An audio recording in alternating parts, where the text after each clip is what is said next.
I want to tell you about a couple I'll call Bob and Linda. They did everything right. They paid off their house, they maxed out their 401ks, they had a retirement income plan that, on paper, looked rock solid.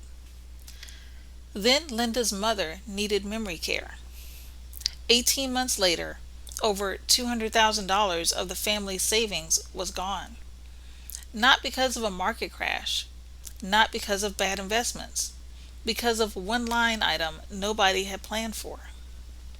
Here's the hard truth: most retirement plans are built around income, Social Security, pensions, withdrawal from savings. But very few are built around the one expense that can undo all of it in just a few years. In the next few minutes, I'm going to show you what long term care actually costs today, why Medicare will not bail you out the way most people assume, and three ways real families protect their retirement from this risk. Let's start with the numbers most people never hear until it's too late. Industry research consistently shows that roughly 7 out of 10 people who turn 65 will need some form of long term care during their lifetime. Not maybe, not a small subset, the majority. And long term care, also known as LTC, is a broader category than most people picture. It's not just a nursing home. It includes a home health aide helping someone get dressed and take medication.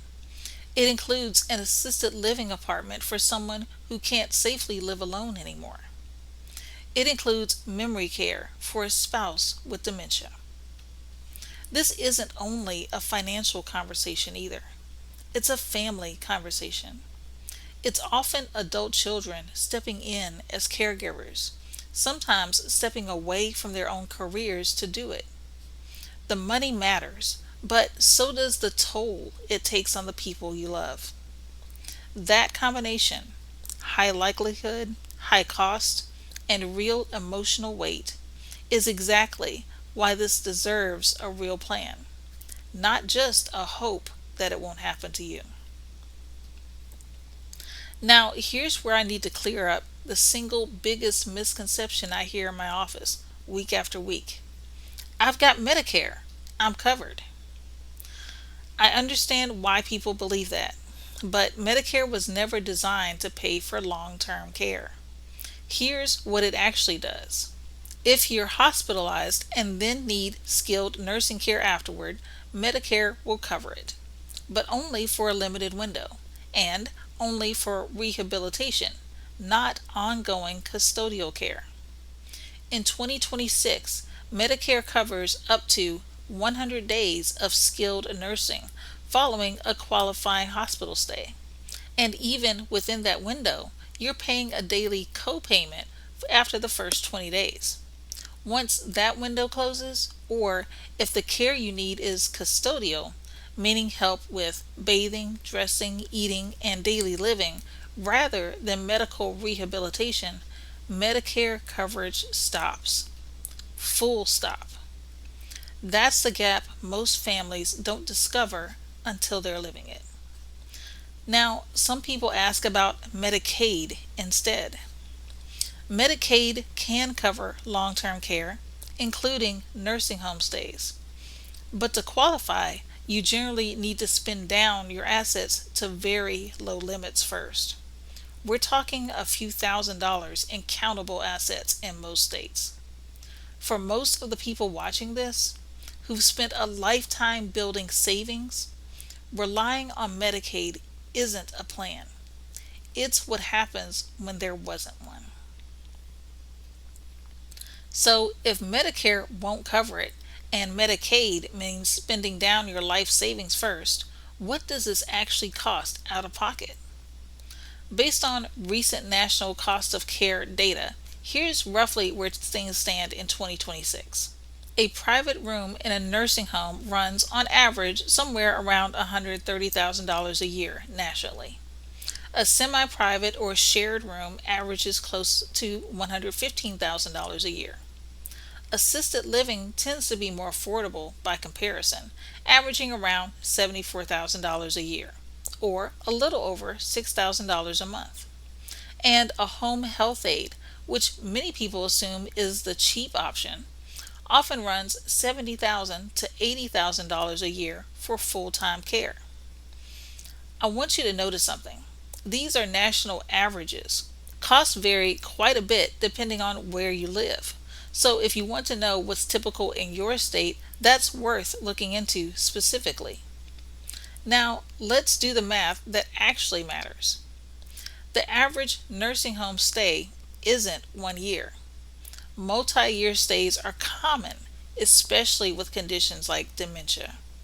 So take a private room at roughly $130,000 a year and imagine a 3-year stay.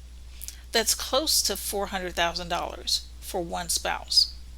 If both spouses eventually need some form of care, you can see how this becomes the single largest financial risk in a retirement plan, larger in many cases than the value of the home. This is why I tell clients long-term care isn't a someday line item. It's often the biggest number in the entire retirement plan, and it's the one most plans never account for. So, how do families actually cover this? Generally, it comes down to four paths.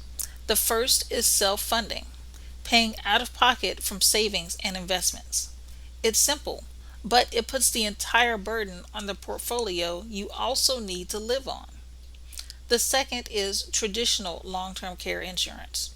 It's built specifically for this purpose, but premiums can increase over time, and for some people, cost or health qualification becomes a barrier. The third is a hybrid approach. Certain life insurance or annuity contracts that include long-term care benefits built in. These can offer more predictability, and if long-term care is never needed, the funds and any remaining value typically pass on rather than simply disappearing. The fourth path, which we already covered, is Medicaid, after spending down assets.